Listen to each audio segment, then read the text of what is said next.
Quand l'Église est-elle née? Y a-t-il une date de naissance? On peut dire que l'Église est née le jour où Dieu a créé le monde, bien entendu. Mais historiquement, les Actes des Apôtres nous montrent que c'est bien au jour de la Pentecôte que l'Église est née. L'Église, nous l'avons plusieurs fois dit, c'est le corps du Christ. Mais celui qui anime le corps, c'est l'Esprit Saint. Sans le matin de la Pentecôte, sans le feu descendu sur les apôtres, nous ne comprendrions rien au tombeau vide et au ressuscité qui apparaît aux disciples. C'est l'Esprit Saint qui inspire aux apôtres, aux disciples, le courage d'affronter les difficultés de l'Évangile, l'hostilité de ceux qu'ils vont rencontrer dans les premiers temps. L'Esprit Saint, donc, est à l'origine de l'Église et on peut dire que la date de naissance historique de l'Église, c'est le jour de la Pentecôte. Et ce mystère de la Pentecôte, nous le connaissons par le récit célèbre des langues que chacun comprend dans sa propre culture et de l'Esprit qui ouvre les yeux. Cet Esprit est donc, aujourd'hui encore, celui qui anime l'Église. Saint Paul, dans l'Épître aux Corinthiens, la première Épître aux Corinthiens, évoque les dons de l'Esprit. Il a affaire à une Église très vivante, joyeuse, parfois peut-être même exubérante.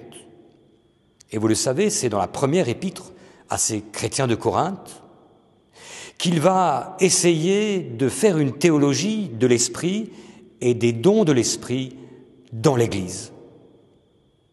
Il reconnaîtra qu'il existe de nombreux charismes, charisme et don, le mot latin pour le mot grec. Ces charismes, il les reconnaît et historiquement c'est intéressant.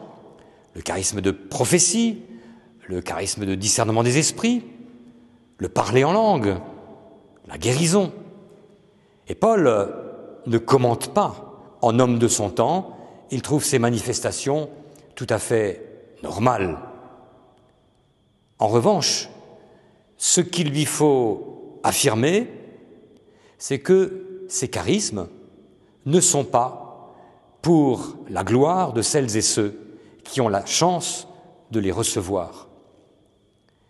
Ce qu'il fustige chez certains Corinthiens, c'est l'utilisation de ces charismes pour faire valoir qu'on est un chrétien plus digne que les autres et que ces charismes font de vous quelqu'un qu'il faut suivre ou écouter. Paul ne met donc pas d'ordre dans les charismes. Il ne dit pas lesquels sont vraiment de l'esprit et lesquels ne le sont pas. Il dit simplement que le critère ultime, c'est qu'un charisme, pour être vraiment de l'Esprit Saint, doit être mis au service de la communauté et non de la gloire de celui qui l'a reçu. Si je parle en langue, ce n'est pas pour montrer une intelligence supérieure aux autres, c'est pour que l'Esprit manifeste à une communauté la capacité de l'Évangile de transcender les cultures. Si j'ai le don de prophétie, ce n'est pas pour ouvrir une boutique d'église à mon compte, comme cela se fait parfois, mais pour, au contraire, offrir à mon Église des chemins de renouveau, des chemins nouveaux pour l'Évangile. Tout charisme, donc, est un don au service du corps du Christ. Et l'Église, pour Paul, c'est cette communauté fondamentalement charismatique. Depuis un demi-siècle, dans nos églises, des groupes appelés renouveau charismatique ou les groupes de l'Emmanuel ou d'autres montrent au sein de l'Église l'importance de ces charismes. Ils redonnent à une Église qui les a peut-être oubliés ou même niés une fraîcheur à ces dons de l'Esprit. Ces communautés chrétiennes, souvent de laïcs consacrés, de religieux, de religieuses, ont-elles aussi accepté le discernement ecclésial? Elles aussi acceptent qu'un évêque, qu'une conférence épiscopale discerne avec eux ce qui vient de l'esprit et ce qui est la recherche de la gloire personnelle. Chacune et chacun a un don, un charisme qui peut devenir un ministère.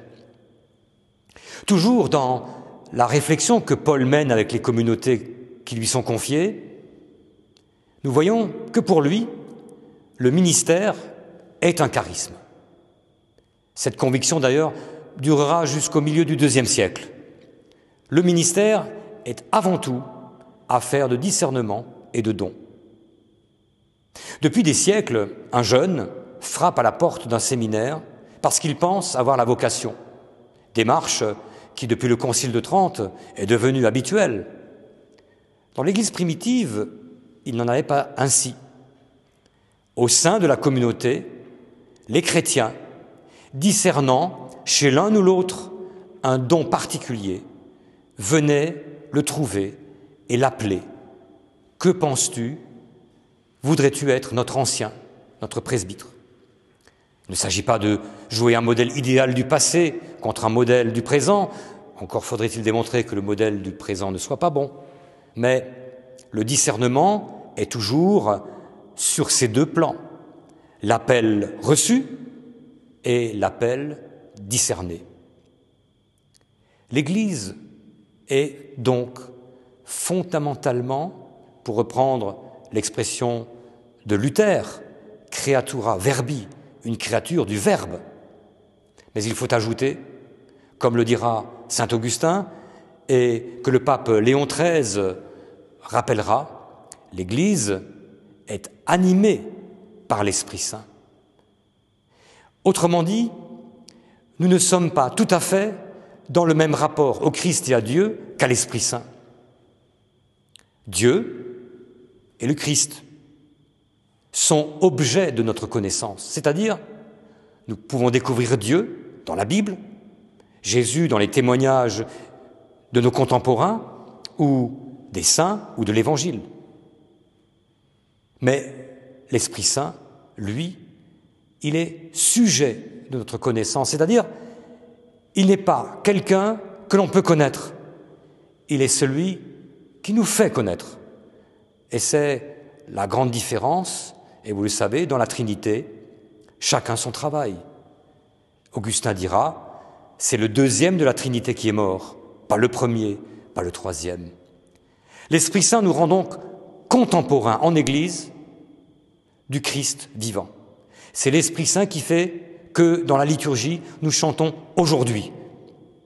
À Noël, nous chantons aujourd'hui le Christ est né. À Pâques, aujourd'hui, le Christ est ressuscité. Nous savons bien que ce n'est pas en 2017.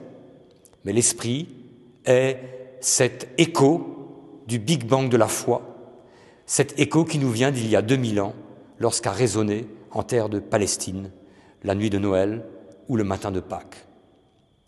L'Esprit Saint n'est donc pas un secteur privé de quelques-uns, mais bien au contraire, celui que nous devons de plus en plus invoquer, de plus en plus appeler en nous et sur nous, je ne dirais pas apprivoiser, parce qu'un oiseau en cage n'est plus un oiseau. Il est celui qui nous permet aussi d'avancer. Nous sommes souvent tiraillés entre tradition et modernité. Vous le savez, certains chrétiens ont du mal à reconnaître l'Église d'aujourd'hui.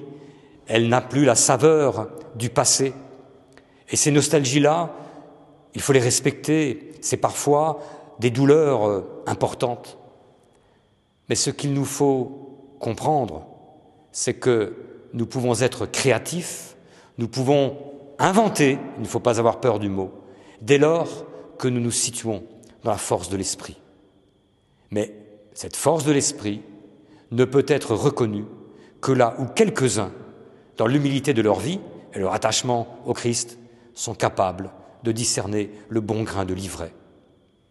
Vivre de l'esprit, c'est l'Église d'abord, et nous ensuite qui pouvons en témoigner. Au matin de la Pentecôte, dans l'Évangile selon saint Jean, Jésus souffle sur ses disciples. C'est un baptême pour eux, Ils sont au fondement de notre Église, aujourd'hui encore, chaque fois que les chrétiens se rassemblent. C'est le cénacle dont les portes et les fenêtres s'ouvrent. C'est 2000 ans après l'Esprit du Christ qui nous rend le Christ et son message vivant pour aujourd'hui, pour ici et pour maintenant.